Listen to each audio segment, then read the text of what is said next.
भारतीय इंतखाबात में नरेंद्र मोदी के मुस्लिम मुखालिफ बयानिए को शिकस्त। गुजरात के कसाई का इंतहा पसंद नजरिया बुरी तरह से पिट गया। कांग्रेस 10 साल के बाद कम बैक करने में कामयाब। मोदी तीसरी बार प्रधानमंत्री बनते हैं या नहीं, इस बात की चिंता भारत के लोगों से ज्यादा पाकिस्तान को है। शायद तभी इस बार के आए नतीजों को देखकर उसकी बयानबाजी फिर से शुरू हो गई।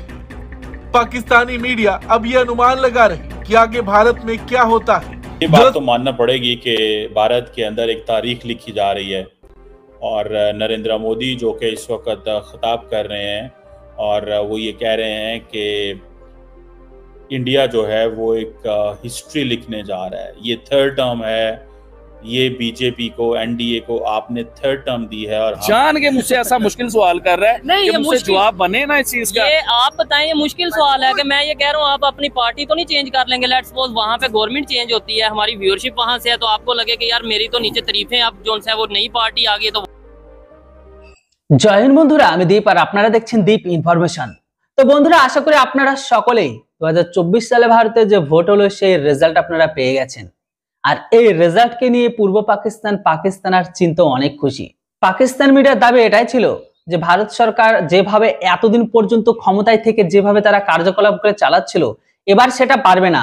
কেননা ভারত সরকারের এবার কোনো সিদ্ধান্ত নেওয়ার আগে অবশ্যই অন্য পার্টিদের কথা ভাবতে হবে। কেননা ভারত সরকার একাকিত্বে কখনো সরকার গড়তে পারবে না, তাদের অন্য দলেরও সমর্থন লাগবে। তো এরকম টাইপের বিভিন্ন রকম কথাবার্তা তাদের মিডিয়াতে প্রথম থেকে আলোচনা হচ্ছিল। তারা তো মন থেকে প্রথম থেকে এটাই চাইছিল, এমনকি আল্লাহর কাছে দোয়া এটাও করেছিল যে যেন তেন প্রকারে নরেন্দ্র মোদীর সরকার ক্ষমতায় যেন পুনরায় না আসে। কেননা এতদিন পর্যন্ত নরেন্দ্র মোদীর সরকার ক্ষমতায় থাকা পাকিস্তানের যে অবস্থা করেছে সেই অবস্থা আর তারা পুনরাবৃত্তি দেখতে চায় না বা করতে চায় না। তাই তারা মন থেকে চাইছিল যেন তেন প্রকারে নরেন্দ্র মোদীর সরকার পড়ে যাক। তারা তো মন থেকে চায় যে কংগ্রেস সরকার পুনরায় খাড়া হোক। কিন্তু এই যে রেজাল্ট, এই রেজাল্টটিকে দেখে তাদের মনের মধ্যে অনেক একটা আনন্দ দেখা যাচ্ছে আর এটাকে নিয়ে তারা জোরসোর ভাবে তাদের মিডিয়াতে প্রচার করছে। তো বন্ধুরা, প্রথমে তাদের মিডিয়াতে যেভাবে এই সমস্ত বিষয়গুলো আলোচনা হচ্ছে সেই আলোচনাগুলো আপনারা একবার ভালোভাবে শুনে নিন। কিন্তু ভিডিওটির আগে যাবার পূর্বে আপনাদের কাছে ছোট্ট রিকোয়েস্ট যে চ্যানেলটিতে নতুন হলে একটি ছোট্ট লাইক আর চ্যানেলটিকে সাবস্ক্রাইব করতে কেউ ভুলবেন না। তো বন্ধুরা, আগে ভিডিওটিকে আগে শেষ পর্যন্ত দেখে নিন। मोदी तीसरी बार प्रधानमंत्री बनते हैं या नहीं, इस बात की चिंता भारत के लोगों से ज्यादा पाकिस्तान को है। शायद तभी इस बार के आए नतीजों को देखकर उसकी बयानबाजी फिर से शुरू हो गई। पाकिस्तानी मीडिया अब ये अनुमान लगा रही कि आगे भारत में क्या होता है। दरअसल जियो टीवी ने एक रिपोर्ट में लिखा है कि भारतीय पीएम नरेंद्र मोदी का गठबंधन आम चुनाव की आधी गिनती के बाद अधिकांश सीटें जीत रहा था, लेकिन एग्जिट पोल में भविष्यवाणी की गई संख्या से काफी कम थी। पाकिस्तानी मीडिया ने लिखा है कि रुझानों से पता चलता है कि मोदी की अपनी भारतीय जनता पार्टी बहुमत से पीछे रह गई है। सरकार बनाने के लिए सहयोगियों पर निर्भर रहने से नीति निर्माण में कुछ अनिश्चितता आ सकती है, क्योंकि मोदी ने पिछले दशक में एक आधिकारिक पकड़ के साथ शासन किया है।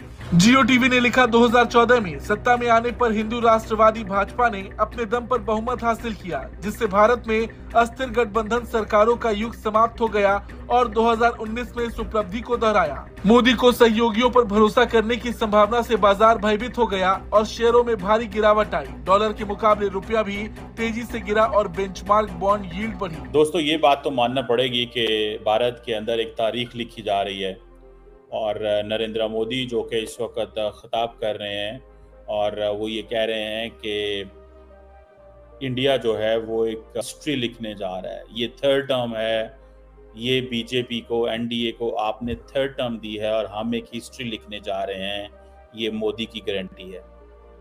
और ये जो मैंडेट मिला है नरेंद्र मोदी को और उनकी पार्टी को, ये जारी बात है उनके तमाम जो ओपोनेंट्स हैं उनको भी ये मैंडेट नहीं मिल सका।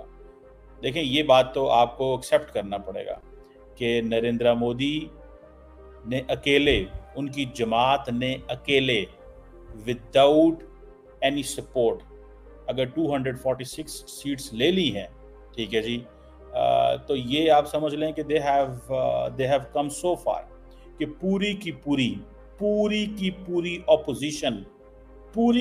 ऑपोजिशन मिलके इतनी सीटें नहीं ले सकी जितनी नरेंद्र मोदी ने अकेले सीटें ले ली हैं। सो बहुत सारे लोग ये कह रहे हैं कि वो हार गए हैं। मुझे समझ नहीं आ रही that how he has lost.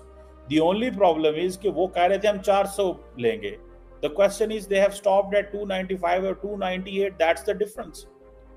जब पॉलिटिशियन बैठते हैं तो पॉलिटिशियन क्या कहते हैं, वो तो बड़े बड़े लंबे लंबे दावे करते हैं। पॉलिटिशियंस का ये काम होता है, they have to build a momentum. पूरी दुनिया में याद रखें, जिसे वो कहते हैं ना कि जब पॉलिटिशियन इलेक्शन लड़ते हैं या पॉलिटिशियन प्रॉमिस करते हैं तो वो ऐसी प्रॉमिस करते हैं कि हम जनाब उधर भी पुल बना देंगे जहां पे दरिया भी नहीं है। तो ये चीजें चलती हैं, लेकिन आप इस चीज को तो माने।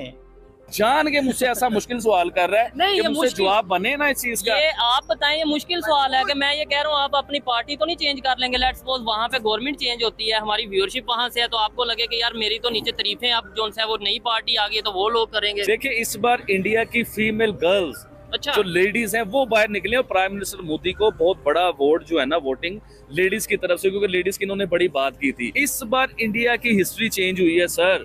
65 करोड़ वोट निकले, वोटर 65 करोड़ लोग निकले, हिस्ट्री कायम हो गई है।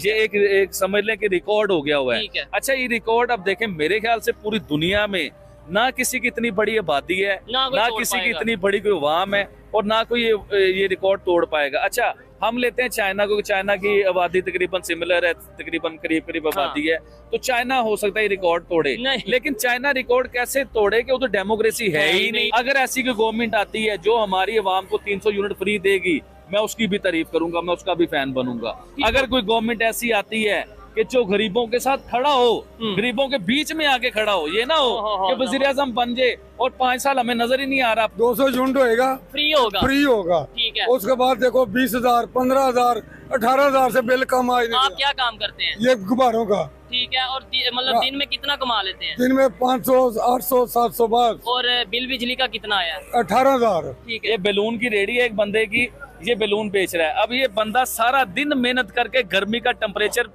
45 टेम्परेचर 46 तक टेम्परेचर जा रहा है लाहौर में, ठीक है। तो इतने टेम्परेचर में ये बेचारा सुबह से लेकर रात तक बैलून बेचता है और 500 रुपए कमाता है, 18,000 रुपए बिजली का बिल कहाँ से देगा? मैं आबिद भाई आज इमोशनल हो रहे हैं, आप उसकी ये पता नहीं वजह क्या है कि मतलब अवाम से दर्द है या फिर 400 पार वाला नारा पूरा नहीं हुआ, कि कंफ्यूजन सी नजर आ रही है कि वहाँ पे दूसरी जो अपोजिशन है वो भी कहते नजर आ रहे हैं कि हम जीत गए, और जो गवर्नमेंट में थे वो भी कहते नजर आ रहे हैं हम जीत गए। अच्छा, তো ফাইনালি বন্ধুরা আপনারা ভিডিওটি তো দেখলেন, দেখে কি বুঝলেন? দেখুন বন্ধুরা, পাকিস্তান একদমই চায় না যে ভারতের নরেন্দ্র মোদীর সরকার ভারতের ভেতরে পুনরায় খাড়া হোক, কিন্তু কি আর করা যাবে, ক্ষমতায় তো আবার সে ভারতের বিজেপি পার্টি আসছে আর প্রধানমন্ত্রী হবে নরেন্দ্র মোদী।